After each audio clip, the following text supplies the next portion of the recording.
9 TV Telangana news కి స్వాగతం. Bulletin ముందుగా హెడ్లైన్స్.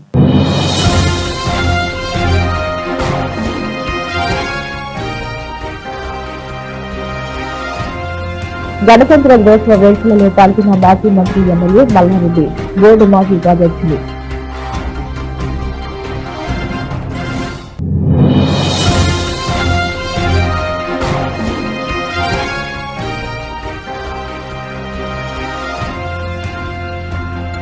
గణతంత్ర దినోత్సవం సందర్భంగా పలు ప్రాంతాల్లో జెండా వందనం చేసిన జంపన ప్రతాప్.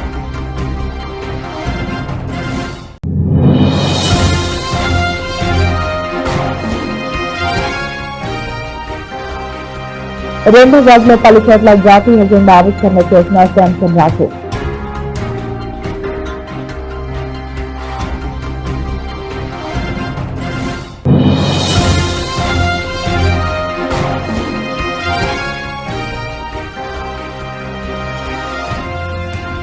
ఓల్డ్ బోయినపల్లి 119 డివిజన్లో ఘనంగా 77వ గణతంత్ర దినోత్సవం. దేశ ప్రజలకు హక్కులు, సమానత్వం, స్వేచ్ఛ కల్పించిన రాజ్యాంగ నిర్మాత డాక్టర్ బిఆర్ అంబేద్కర్ వారసత్వాన్ని బీజేపీ అణగదొక్కుతున్నదని ఆమ్ ఆద్మీ పార్టీ తెలంగాణ రాష్ట్ర కన్వీనర్ హేమ సుదర్శన్ జిల్లాజు ఆరోపించారు. 77వ గణతంత్ర దినోత్సవం సందర్భంగా హైదరాబాద్ లిబర్టీ ఆఫ్ రాష్ట్ర కార్యాలయం వద్ద సోమవారం హేమ సుదర్శన్ జిల్లాజు జాతీయ జెండాను ఎగురవేశారు. ఈ సందర్భంగా ఆమె మాట్లాడుతూ స్వతంత్రం అనంతరం భారత రాజ్యాంగాన్ని, త్రివర్ణ పతాకాన్ని తిరస్కరించిన ఘనత బీజేపీ మాతృ సంస్థ ఆర్ఎస్ఎస్ అని గుర్తు చేశారు. ఆర్ఎస్ఎస్ ఎజెండాను మన సంస్కృతిని మరియు పురాతన వివక్షతో కూడిన చట్టాలను అమలు చేయడానికి కేంద్రంలోని మోదీ ప్రభుత్వం భారత రాజ్యాంగాన్ని క్రమ పద్ధతిలో ధ్వంసం చేసుకుంటూ వస్తుందని మండిపడ్డారు.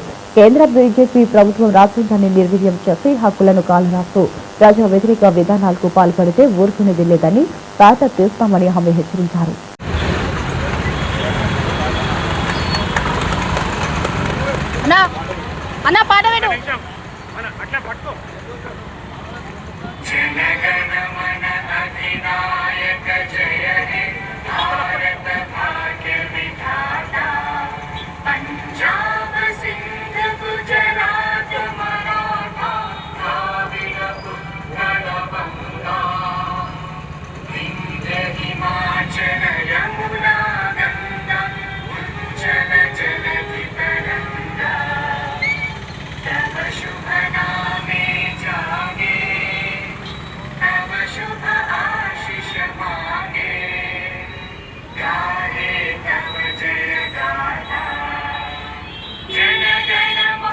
బాన్సువాడ మండలం బోర్లం ఎస్సీ గురుకుల హాస్టల్లో జరిగిన ఘటన కలకలం రేపుతుంది. ఇన్ఛార్జి ప్రిన్సిపల్ సునీత తన ఇంటి ఫంక్షన్ అవసరాల కోసం హాస్టల్ ఫర్నిచర్ ను విద్యార్థులతో కలిసి ఆటోలో తరలించి ఆటో డ్రైవర్ ర్యాష్గా నడపడంతో ముగ్గురు విద్యార్థులు ఆటో నుంచి కింద పడిపోయారు. ఈ ఘటనలో విద్యార్థిని సంగీత గారికి తీవ్ర గాయాలవగా ఆసుపత్రిలో చికిత్స పొందుతూ మృతి చెందింది. మిగిలిన 2 విద్యార్థులకు గాయాలయ్యాయి. ఇన్ఛార్జి ప్రిన్సిపల్ అజాగ్రత్త వల్లే తమ కూతురు ప్రాణాలు కోల్పోయిందని సంగీత తల్లిదండ్రులు ఆవేదన వ్యక్తం చేశారు. ఘటనకు సంబంధించిన సీసీటీవీ ఫుటేజ్ వెలుగులోకి రావడంతో బాధ్యులపై చర్యలు తీసుకోవాలని డిమాండ్ వెలువెత్తుతుంది. Grace the republic day celebrations 2026 my India my pride Indian book of records program Hitex లో నిర్వహించడం జరుగుతుంది. ఈ ప్రోగ్రామ్ కి అతిథిగా మన హుజూర్ నగర్ నియోజకవర్గం నుండి శ్రీ పిల్లుట్ల రఘు అన్న గారిని పిలవడం జరిగింది. ఈ కార్యక్రమంలో 2026 మంది ఎన్సీసీ స్టూడెంట్స్ తో 2026 జాతీయ జెండాల్లో ఎగరవేశారు. ఈ కార్యక్రమంలో 2026 మంది మహిళలు, 200 మంది ఎక్స్ సర్వీస్ మ్యాన్ మరియు 300 మంది డాన్సర్స్ తో ఈ ప్రోగ్రాం నిర్వహించారు. ఈ కార్యక్రమంలో రఘు అన్న గారికి ఆయన హుజూర్ నగర్ నియోజకవర్గం కిఓజో ఫౌండేషన్ ద్వారా చేసినటువంటి సేవలు గుర్తించి మరియు గ్రామాల్లో విద్యార్థులకు, పేద ప్రజలకు సంబంధించిన పలు సేవా కార్యక్రమాలు చూసి రఘు అన్న గారికి ప్రత్యేకంగా పిలిపించి ఇండియన్ బుక్ ఆఫ్ రికార్డ్స్ లో రఘు అన్న పేరు చేర్చి ఆ పత్రాన్ని అందించి ఘనంగా సన్మానించారు.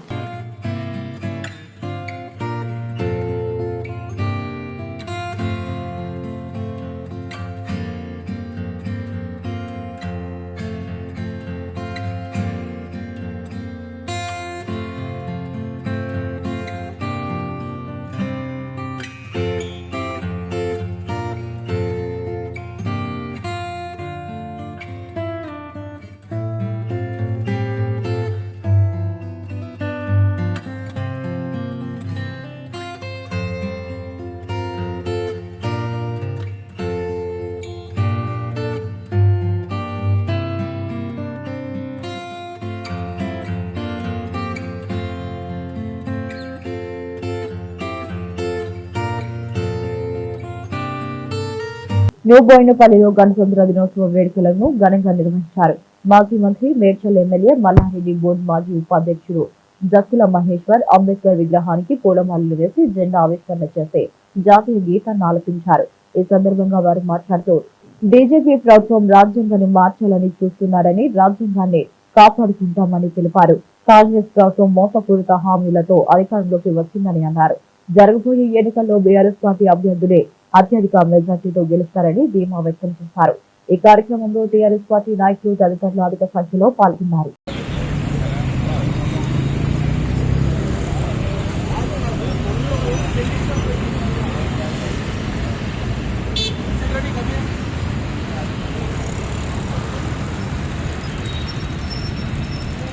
డెబ్బై గణతంత్ర దివస అందరు మా కంటోన్మెంట్ ప్రజలకు అలాగే మా రాష్ట్ర ప్రజలందరూ కూడా దేశ ప్రజలందరూ కూడా శుభాకాంక్షలు తెలియజేస్తూ మరి ఈరోజు మరి ఎంతోమంది మరి ఆ రోజు పెద్దలు వారి ప్రాణార్పణలు చేసి మరి ఈరోజు మనకి ఫ్రీడమ్ ఇచ్చినందుకు మనం చాలా గర్వపడాలి. అలాగే మన మీద ఒక మంచి రెస్పాన్సిబిలిటీ పెట్టినారు. ఈ యొక్క దేశాన్ని మన రాష్ట్రాన్ని అయినా సరే మనకి చిన్న గల్లీ నుంచి కూడా మన దేశం వరకు కూడా మనం ఎప్పుడు కూడా రెస్పాన్సిబుల్గా బిహేవ్ చేయాలి. ఏది చేసినా మరి ప్రజల మంచి కోసమే మనం పనిచేయాలని చెప్పేసి తెలియజేస్తూ మరి ఆ విధంగా ప్రతి ఒక్క పౌరుడు కూడా ముందుకెళ్తూ ఒకరికొకరు హెల్ప్ చేసుకుంటూ మరి ముందుకు వెళ్ళాలి. మరి ఏ రోజైనా సరే మన దేశాన్ని ఎవరైనా మరి బయట నుంచి అయినా సరే ఇంకా ఏ విధంగా అయినా సరే మరి ఇబ్బంది పెట్టినప్పుడు ప్రతి ఒక్క పౌరుడు కూడా ముందుకు లేచి ఉండాలా, రెడీగా ఉండాలి మన దేశాని కోసం. మరి అలాగే ఇక్కడ మా పెద్దలు కేసీఆర్ గారు కూడా ఎప్పుడైనా సరే వారి యొక్క మాటల్లో ఎప్పుడు చూసినా వాళ్ళ యొక్క చేతల్లో చూసినా కూడా రాష్ట్రాన్ని ఎప్పుడైనా సరే నంబర్ 1గా తీసుకురావడానికి ప్రయత్నం చేశారు. అలాగే మేము కూడా డెఫినెట్గా వారి యొక్క చూపించిన దారిలో ఎప్పుడైనా పనిచేస్తాం డెఫినెట్గా. మరి ఈరోజు మరి వారిని కూడా మరి ఎంతో మరి వాళ్ళు కూడా సంతోషంగా ఉన్నారు. రానున్న రోజుల్లో వారు కూడా మళ్ళీ మరి ముఖ్యమంత్రిగా వచ్చి మాకు దిక్కుచూసిగా ఉండాలని చెప్పేసి కోరుతూ మరి ఈరోజు మరి ఇక్కడ వచ్చిన ప్రజలందరికీ కూడా మరి మరొకసారి గణతంత్ర దివస శుభాకాంక్షలు. అలాగే మరి మా అందరూ కార్యకర్తలు అలాగే మీనభాస్కర్ గారు ముఖ్యంగా మా అశోకన్న మరి ఫౌండర్, ఈ అంబేద్కర్ స్టాచ్యూ చేసిన ఫౌండర్ వారు మరి లాస్ట్ ఇయరే చనిపోయినారు. మరి ఈరోజు వారి సతీమణి అలా కొడుకు కూడా రావడం జరిగింది. మరి వాళ్ళకి కూడా సానుభూతి తెలియజేస్తూ అలాగే మరి మేము ఉన్నాం వాళ్ళ డెఫినెట్గా వాళ్ళ కుటుంబానికి మేము అండగా ఉంటామని తెలియజేస్తూ మరి ఈరోజు మరి వారు కూడా ఇక్కడికి వచ్చినందుకు ధన్యవాదాలు తెలియజేస్తాం.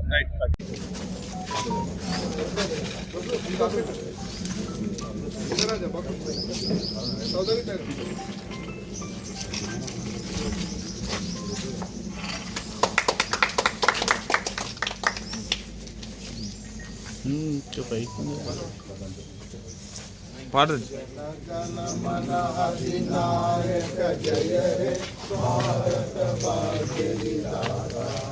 పంజాబ్ సింధు గుజరాత మరాఠా ద్రావిడ ఉత్కల వంగా వింధ్య హిమాచల యమునా గంగా ఉత్కల జలధి తరంగా తవ శుభ నామే జాగే తవ శుభ ఆశిష మాగే జాయే. దేశ ప్రజలకందరికి కూడా శుభాకాంక్షలు. అందరం కూడా చాలా సంతోషంగా ఉండాలి, ఆరోగ్యంగా ఉండాలి, ఐశ్వర్యంగా రావాలి. అందరు కూడా గొప్పగా అందరు కూడా కష్టపడి గొప్పలు కావాలి. ఎందుకంటే మనం స్వాతంత్రం తెచ్చుకొని 77 సంవత్సరాలు అయింది. ఇంకా మనం ప్రపంచం అంతా కూడా ప్రపంచానికంటే మనం 5-6 సంవత్సరాలు వెనుక ఉన్నాం. China, Japan, Korea, Taiwan, America కంటే మనం 5-6 సంవత్సరాలు ఎక్కువ ఉన్నాం. ప్రపంచం అంతా కూడా టెక్నాలజీ ప్రపంచం అయింది, స్కిల్ టెక్నాలజీ. మనం కూడా మన భారత్కే గొప్ప అవకాశాలు ఉన్నాయి. రాబోయే రోజులలో యువత అంతా కూడా ప్రపంచంలో అంటే ఎక్కడుందంటే భారతదేశంలో ఉంది, తెలంగాణలో ఉంది, హైదరాబాద్లో ఉంది. కాబట్టి మన యువతకు మంచిగా టెక్నాలజీ స్కిల్ నేర్పించే ప్రపంచాన్ని లీడ్ చేసే శక్తి మన యువతకు ఉంది. కాబట్టి రాబోయే రోజులలో మనమే ప్రపంచంలో నంబర్ 1 అవుతాం, టెక్నాలజీలో కూడా మనమే నంబర్ 1 అవుతాం. అందరు కూడా కేంద్ర ప్రభుత్వం కంటోన్మెంట్ బోర్డును మున్సిపల్ కార్పొరేషన్ లో విలీనం చేయకుండా తాత్సారం చేస్తూ నామినేటెడ్ వ్యవస్థతో ప్రజాస్వామ్యాన్ని అపహాస్యం చేస్తూ రాజ్యాంగం ద్వారా దేశ ప్రజలందరికీ సంక్రమించిన హక్కులు కంటోన్మెంట్ ప్రాంత ప్రజలకు దక్కకుండా చేస్తున్న కేంద్ర ప్రభుత్వానికి వ్యతిరేకంగా కంటోన్మెంట్ ఎమ్మెల్యే శ్రీ గణేష్ గత 7 రోజులుగా కర్కానాలోని డాక్టర్ బాబాసాహెబ్ అంబేద్కర్ విగ్రహం వద్ద చేస్తున్న రిలే నిరాహార దీక్ష 7వ రోజున దీక్ష శిబిరం వద్దే 77వ గణతంత్ర దినోత్సవం సందర్భంగా జాతీయ జెండాను ఎగురవేశారు. ఎమ్మెల్యే శ్రీ గణేష్ చేస్తున్న రీలే నిరాహార దీక్ష 7వ రోజుకు మద్దతుగా ఎమ్మెల్సీ ప్రొఫెసర్ కోదండరాం, జూబ్లీస్ MLA Naveen Yadav, Secunderabad Congress party incharge Adam Santosh సంఘీభావం తెలిపారు. ఈ సందర్భంగా వారు మాట్లాడుతూ నామినేటెడ్ వ్యవస్థను రద్దు చేసి కంటోన్మెంట్ ప్రాంతాన్ని జీహెచ్ఎంసీలో విలీనం చేయాలని కేంద్ర ప్రభుత్వాన్ని డిమాండ్ చేశారు. నమస్కారం. అందరికీ 77వ గణతంత్ర దినోత్సవ శుభాకాంక్షలు. ఈరోజు రాజ్యాంగం అమలైన రోజు 77వ సంవత్సరం అవుతుంది. రాజ్యాంగం మనకు హక్కులు ఇచ్చినాయి, ఓటు హక్కు ఇచ్చింది, సమానత్వ హక్కు, ఇంకా వేరే వేరే హక్కులన్నీ ఇచ్చి భారతదేశంలో ఉన్న ప్రజలకు అందరికీ ఇది వర్తిస్తుందనే విధంగా ఉండే. ఎందుకంటే స్వతంత్రం మన భారతదేశానికి వచ్చినాక ఏదో ఒక సిస్టమైజ్డ్ పాలన లేక, వ్యవస్థలు లేక, అదే బ్రిటిష్ వాళ్ళ పాలన విధంగా అప్పుడు తోచిన విధంగా ఉండే. కాబట్టి అది కాకుండా మన భారతదేశానికి ఒక రాజ్యాంగం ఉండాలని ఆ రోజు ప్రధానమంత్రి అయిన నెహ్రూ గారు మిగతా పెద్దలంతా డిసైడ్ చేస్తే అది రాయడానికి అవకాశం వచ్చింది బాబాసాహెబ్ అంబేద్కర్ గారు. బాబాసాహెబ్ అంబేద్కర్కి ఈ సందర్భంగా జోహార్లు తెలుపుతున్నాను. వారు మంచి రాజ్యాంగం ఇచ్చారు.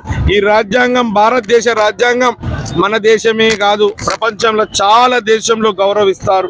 మంచి రాజ్యాంగం, చాలా బాగుంది, అన్ని వర్గాలకు మేలవుతుంది. ఆ రోజు రాజ్యాంగంలో కూడా చిన్ననాటి నుంచి బాబాసాహెబ్ అంబేద్కర్ గారికి ఎంత అన్యాయం జరిగినా, ఎంత నష్టం జరిగినా, ఎంత వివక్ష జరిగినా వారికి రాజ్యాంగం రాయాల్సిన సమయంలో వారి సమస్యలు, బాధలు పక్కకు పెట్టి భారతదేశం సంపూర్ణంగా డెవలప్మెంట్ కావాలంటే అన్ని వర్గాలు బాగుంటేనే డెవలప్మెంట్ అవుతుందని వారు రాజ్యాంగం రాశారు. ఈ రోజుకి సంతోషం. ఇదే మాదిరిగా ఇప్పుడు ఏ విధంగా అయితే భారతదేశం అంతటా ఒకటే చట్టాలు, ఒకటే వ్యవస్థలు ఉందో అందులో భాగంగా మనం కూడా కంటోన్మెంట్ బోర్డు లిమిట్స్ ఉన్నాం. కానీ ఇక్కడ ఒక పక్కకు శుభదినం మనకు ఈ యొక్క రాజ్యాంగం అమలైనందుకు, మరొక పక్కకు బాధాకరమైన రోజు. ఎందుకంటే ఈరోజు 7వ రోజు ఈ రిలే నిరాహార దీక్ష భారతదేశంలోనే ఉండి ఈ రోజు కూడా ఈ దీక్ష చేయడం, ఈ నిరాహార దీక్ష చేయడం, ఈ కంటోన్మెంట్ బోర్డు మెర్జర్ కావాలనే డిమాండ్ మీద చేయడం ఒక్కొక్కసారి బాధ కూడా అనిపించిన ఈ కంటిన్యూషన్ ప్రాసెస్లో చేస్తున్నాం. ఇప్పటికీ కేంద్రంలో ఉన్న బీజేపీ ప్రభుత్వం కావచ్చు, ఇక్కడున్న ఎంపీ ఈటల రాజేందర్ గారు స్పందించకపోవడం, ఇక్కడ ఓటు హక్కు వినియోగించుకుంటలేరు, ప్రజాస్వామ్యాన్ని కూని చేసి రాచరిక వ్యవస్థని కొనసాగిస్తున్నందుకే ఈ యొక్క నిరసన. ఖచ్చితంగా మాకు కూడా మా ఓటు హక్కు కల్పించే వారికి ఈ పోరాటం నడుస్తుంది. ఓటు హక్కు కల్పించామంటే బోర్డు ఎలక్షన్లు కాదు, ఈ బోర్డుని కార్పొరేషన్లో విలీనం చేయాలి, కార్పొరేషన్ ఎలక్షన్ రావాలి, మా ప్రజలు బాగుపడవాలి, ప్రజాస్వామ్యం గెలవాలనే దానికే ఈ డిమాండ్తో ఈరోజు ఇక్కడ 7వ రోజు రిలే నిరాహార దీక్ష చేస్తాం. ఖచ్చితంగా ఏదైతే ఎంపీ గారు కావచ్చు, బీజేపీ వాళ్ళు అనుకుంటున్నారో ఇది కంటోన్మెంట్ బోర్డు సమస్య, ఈ సమస్య రాష్ట్రం అంతా సమస్య అవుతుంది, ఈ సమస్య దేశం అంతా సమస్య అవుతుంది.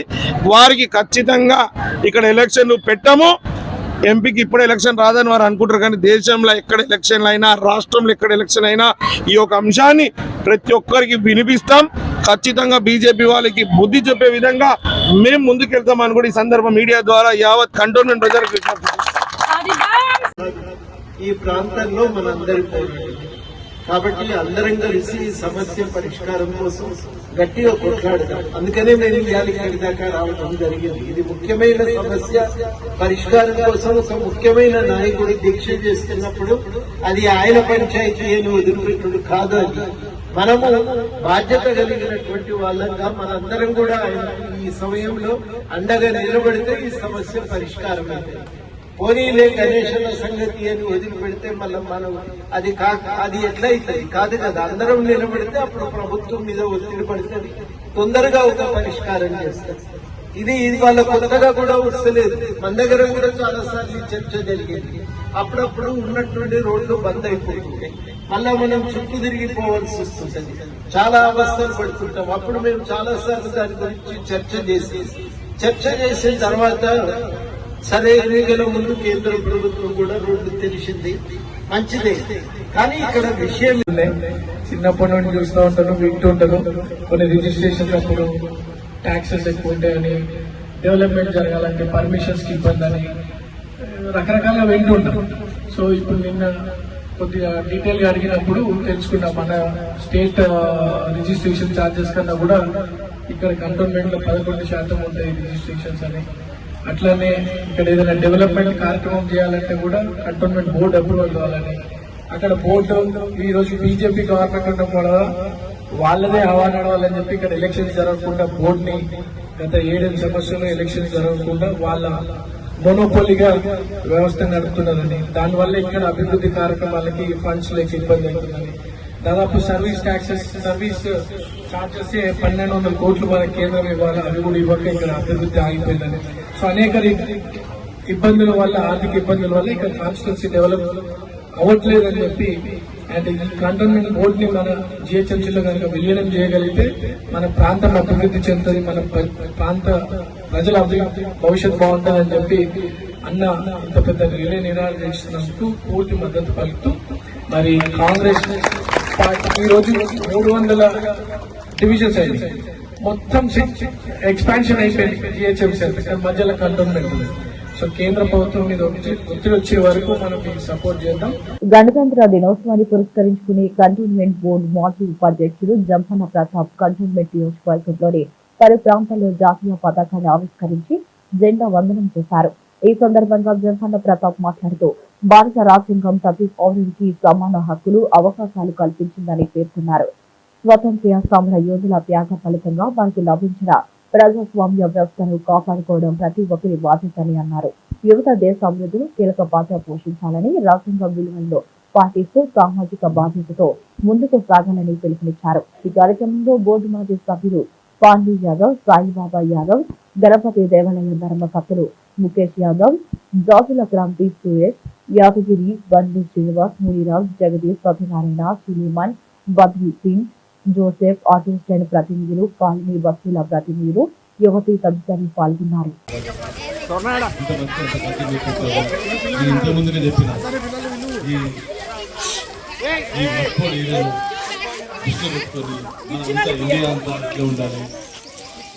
మాలవీళ్ళు మతాలు పోతూ వీళ్ళు చూసి నేర్చుకోవాలి, మట్టి వాళ్ళని చూసి నేర్చుకోవాలి. ఇది ఎట్లా ఉంటారు హిందూ ముస్లిం చూసి అందరూ, కానీ ఇండియా వాళ్ళందరూ ఇలాగే ఉండాలి, మన భారతదేశం ఇట్లా ఉండాలి, శాంతిగా ఉండాలని కోరుకుంటున్నాను.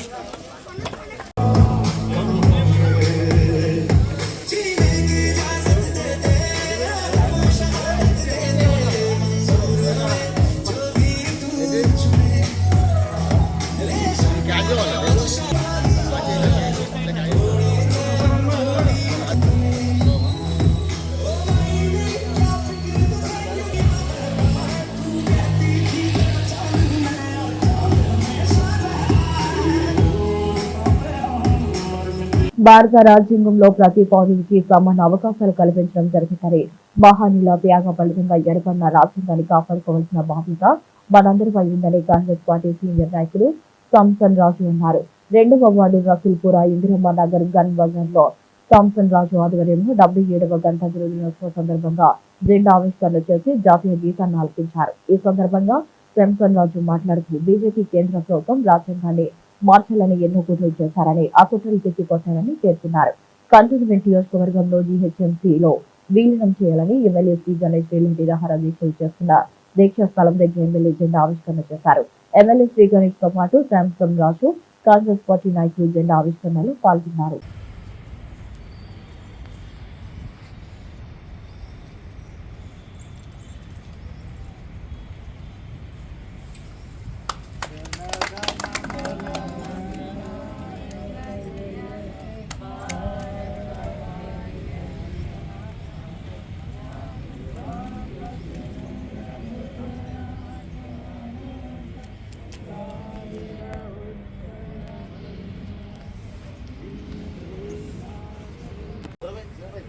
నర్సింగ్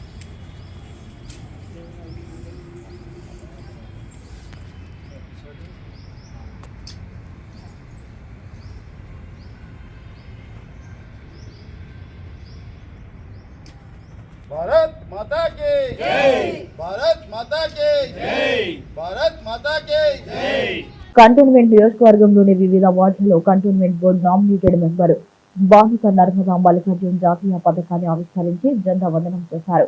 జెండా ఆవిష్కరించిన అనంతరం ప్రజలకు ఫ్రూట్ జ్యూస్, అన్నదాన ఏర్పాటు చేశారు. మరి అదేవిధంగా రాష్ట్ర ముఖ్యమంత్రి రేవంత్ రెడ్డి ఎమ్మెల్యే శ్రీ గణేష్ కు వ్యతిరేకంగా నినాదాలు చేస్తూ ర్యాలీ నిర్వహించారు. ఈ సందర్భంగా బాలిక నర్మదా మల్లికార్జున్ బీజేపీ మహంకాళి జిల్లా ఉపాధ్యక్షులు బిఎన్ శ్రీనివాస్ మాట్లాడుతూ 6 గ్యారెంటీలు అమలు చేయని రేవంత్ రెడ్డి కంటోన్మెంట్ నియోజకవర్గంలో డబుల్ బెడ్రూమ్ ఇండ్ల పంపిణీలో అవకతవకలు చేశారంటూ ముఖ్యమంత్రి ఎమ్మెల్యే ఇద్దరు దొంగలే అంటూ ర్యాలీలో వారికి వ్యతిరేకంగా నినాదాలు చేశారు.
మేము అడుగుతున్నాం ఎమ్మెల్యే గారిని, విలీనం కావాలన్నా ఎలక్షన్లు కావాలన్నా? విలీనం కావాలంటే మీకు తెలియకపోతే దాని ప్రక్రియ ఏంది, ముఖ్యమంత్రి గారి దగ్గర కూర్చోండి, లేకపోతే ప్రిన్సిపల్ సెక్రటరీ గారి దగ్గర కూర్చోండి, దాని ప్రక్రియ ఎక్కడి నుంచి మొదలు పెట్టాలి, లేకపోతే ఆల్రెడీ మొదలు పెట్టినరా, మొదలు పెడితే ఎక్కడ ఆగింది, ఎవరి దగ్గర ఆగింది, మీరు రండి, మేము ఇచ్చేస్తాం. అంతేగాని ఏదో నా నోటికి వచ్చింది, నేను రోజు ఒక దుకాణం, రోజు ఒక డ్రామా, రోజు ఒక యాక్టింగ్ చేస్తా అంటే ఇదేమైనా యాక్టర్లది కానీ లేకపోతే ఏదైనా డ్రామా స్టేజ్ కాదు. అది మీరు కూర్చుంటున్న స్టేజ్ మీ పర్సనల్ వ్యక్తిగతంగా మీరు ఒకసారి ఆలోచించండి. ప్రజల సమస్యల గురించి కొట్లాడరా నాయనా అంటే రోజు పోయి ఆడ స్టేజ్ మీద కూర్చొని రోజుకు ఒక డ్రామా చేస్తున్నావు. నువ్వు ఎక్కడైతే ఆ స్టేజ్ మీద ఎంతైతే సమయం ఇస్తున్నావో అదే సమయం రోజు ఒక వాడిన పబ్లిక్ లో తిరిగితే వాళ్ళ కష్ట నష్టాలు ఏంది, వాళ్ళు పడుతున్న ఇబ్బందులు ఏంది వాళ్ళు మీకు తెలియపరిచేస్తారు. రాష్ట్ర ప్రభుత్వం ఇవాళ ఎలివేటెడ్ కారిడార్ గురించి ఏదైతే ప్రతిపాదన ఇచ్చేసిండ్రో దానికి కేంద్ర ప్రభుత్వం అంగీకరించి ఓకే అని చెప్పింది. మరి ఆ కార్ఖానా రోడ్డు నుంచి ఎవరైతే నష్టం వాళ్ళ ఇల్లు కోల్పోతున్నారో వాళ్ళకు మీరు ఏదైనా స్పష్టత ఇచ్చిందా రాష్ట్ర ప్రభుత్వం నుంచి? కేంద్ర ప్రభుత్వం అయితే మీకు ఏ భూములు కావాలన్నా ఆ భూములు ఇచ్చేసింది. ఇంకోటి మీరేదో అనుకుంటున్నారు 303 కోట్ల రూపాయలు ఇచ్చిందని. 303 కోట్ల రూపాయలు అవి కేంద్ర ప్రభుత్వం భూములు తీసుకొని 303 కోట్ల రూపాయలు ఇచ్చింది. మీరేమి ఇవ్వలేదు, కేంద్ర ప్రభుత్వం భూములు ఇచ్చింది. ఎందుకు ఇచ్చింది? నా ప్రజానికానికి రవాణా సౌకర్యం ఉండాలి, ఇక్కడ నుంచి తెలంగాణ జిల్లా కరీంనగర్ దాకా నా ప్రజలకు ఎటువంటి ఇబ్బందులు కలగొద్దు, రానున్న రోజులలో సాఫీగా పోవాలని చెప్పి. మీకు ఇంకో విషయం చెప్తున్నా, బుక్ వాల్యూ 10 రూపాయలు ఉంటే మార్కెట్ వాల్యూ 20 రూపాయలు ఉంటుంది భూములది. కానీ కేంద్ర ప్రభుత్వం ఏదైతే బుక్ వాల్యూ ఉందో బుక్ వాల్యూ హిసాబ్తోనే మీకు క్యాల్కులేషన్ చేసి ఇచ్చిండ్రు. మరి అటువంటి ఘనత భారతీయ జనతా పార్టీది. ఇవాళ మీరు చూసినట్టయితే ఇప్పుడు సమ్మక్క సారలమ్మ ఏదైతే జాతర జరుగుతుందో ఆ జాతర కూడా 3,87,00,000 రూపాయలతో మన తెలంగాణ కేంద్ర ప్రభుత్వం ద్వారా రోడ్లు వేస్తున్నారు. ఎమ్మెల్యే గారు మీకు అవగాహన లేకపోతే గూగుల్లో చెక్ చేసుకోండి. నిన్నగాక మొన్న కేంద్ర ప్రభుత్వం 3,87,00,000 రూపాయల రవాణా సౌకర్యం గురించి మన తెలంగాణ ఏదైతే సమ్మక్క సారలక్క జాతర ఉందో ఆ జాతరకు ప్రజానికానికి ఇబ్బంది కలగొద్దని చెప్పి రోడ్లు వేసింది. ఇట్లా నేను చెప్పుకుంటూ పోతే దినమంతా కూడా సరిపోదు. అదే విధంగా ఈ 420 కాంగ్రెస్ ప్రభుత్వం గురించి కూడా నేను చెప్పుకుంటూ పోతే ఈ దినం కూడా సరిపోదు. ఎవరి దుకాణం వాడు పెట్టుకొని కూర్చోడు. రాష్ట్ర ప్రభుత్వం కాంగ్రెస్ ప్రభుత్వం ఏర్పడి 2 సంవత్సరాలు అవుతుంది. గత ప్రభుత్వమేమో సారా అమ్ముకొని సర్కారు నడిపించారు. మరి ఈ ప్రభుత్వమేమో బ్రోకర్లను పెట్టుకొని ఈ సర్కారుని నడుపుతున్నారు. ప్రజల సంక్షేమం గురించి ఏదైనా మీకు ఆలోచన ఉందా? ఏ ఒక్క కాంట్రాక్టర్ ఏదైనా పని చేయాలంటే కమిషన్ ఇవ్వాలి. ఏ ఒక్క ప్రజల సంక్షేమం పని గురించి ఏదైనా మంచి పని చేయాలంటే కమిషన్ ఇవ్వాలి. ఇది ఒక కమిషన్ల ప్రభుత్వం కాంగ్రెస్ పార్టీ. నేనేమంటున్నా, మీకు చిత్తశుద్ధి ఉంటే రండి, మాతో పాటు కంటోన్మెంట్ నియోజకవర్గంలో గడప గడపకి తిరుగుదాం, వాళ్ళందరి సమక్షంలో డెసిషన్ తీసుకుందాం. అంతేగాని మీ నోటుకొచ్చినట్టు మా ఎంపీ గారి గురించి మీరు మాట్లాడితే సహించేది లేదు, ఖబర్దార్ అని చెప్తున్నాం. ఇవాళ మేము మీకు సవాల్ విసురుతున్నాం. 2000 రూపాయలు గెలిచింది కంటోన్మెంట్ నియోజకవర్గంలో, కాంగ్రెస్ ప్రభుత్వం గెలవలేదు. ఈ రోజు మీరు ఎమ్మెల్యే అయినరు అంటే కేవలం పొంగులేటి సుధాకర్ రెడ్డి గారి పుణ్యాన మీరు ఎమ్మెల్యే, పొంగులేటి శ్రీనివాస్ రెడ్డి గారి పుణ్యాన మీరు ఎమ్మెల్యే అయినరు. భారత రాజ్యాంగానికి అనుగుణంగా ప్రజాస్వామ్య పరిరక్షణ ధ్యేయంగా ముందుకు సాగాలని old Boinpally division corporator Muddam Narasimha Yadav అన్నారు. ఓల్డ్ బోయినపల్లి డివిజన్ లోని వివిధ బస్తీ, కాలనీ మరియు గ్రీన్వుడ్ పాఠశాల వివిధ పాఠశాలల్లో 77వ గణతంత్ర దినోత్సవాన్ని పురస్కరించుకుని కార్పొరేటర్ ముద్దం నరసింహ యాదవ్ హాజరై జాతీయ పథకాన్ని ఆవిష్కరించి జెండా వందనం చేశారు. కూకట్పల్లి నియోజకవర్గం ప్రజలందరికీ 77వ గణతంత్ర దినోత్సవ వేడుకలు తెలిపారు. ఉదయం 8 గంటల నుంచి మధ్యాహ్నం వరకు పలు కాలనీలు, బస్తీల్లో జాతీయ జెండా ఆవిష్కరణలు చేపట్టారు. ఈ సందర్భంగా కార్పొరేటర్ ముద్దం నరసింహ యాదవ్ మాట్లాడుతూ, స్వతంత్ర భారతదేశం కోసం ఎంతో మంది స్వతంత్ర సమర యోధులు అమరులయ్యారని వారిని గుర్తు చేసుకున్నారు.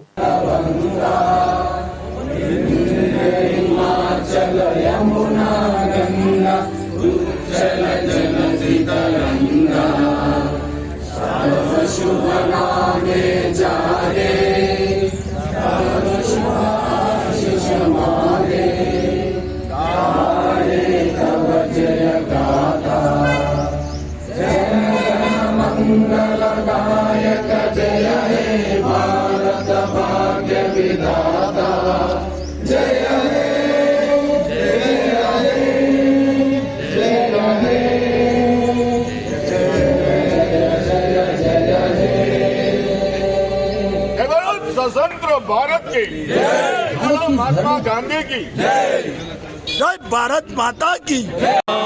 मराठा द्राविड उत्कल गंगा विंध्य हिमाचल यमुना गंगा उच्चल जलधि तरंगा तव शुभामि रागे तव शुभाशि तव जय गाथा जगद मंगलदायक जय हे भारत भाग्य विधाता जय हे जय हे जय हे जय जय जय जय हे।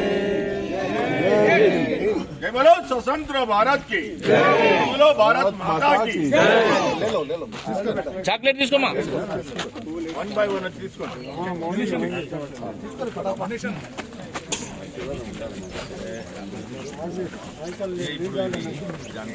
బులెటిన్ ముగించే ముందు మరొకసారి హెడ్లైన్స్.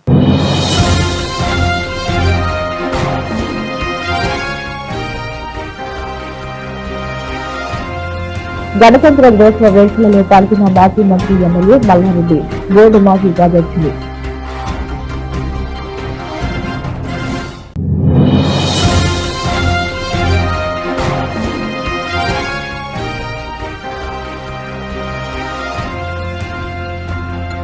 గణతంత్ర దినోత్సవం సందర్భంగా పలు ప్రాంతాల్లో జెండా వందనం చేసిన జంపన ప్రతాప్.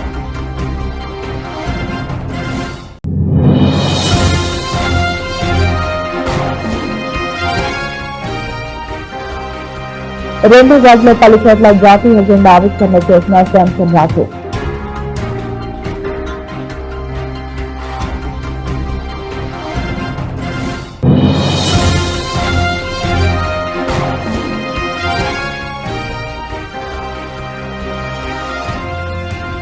ఓల్డ్ బోయినపల్లి 119 డివిజన్లో ఘనంగా 77వ గణతంత్ర దినోత్సవం. For more updates, keep watching.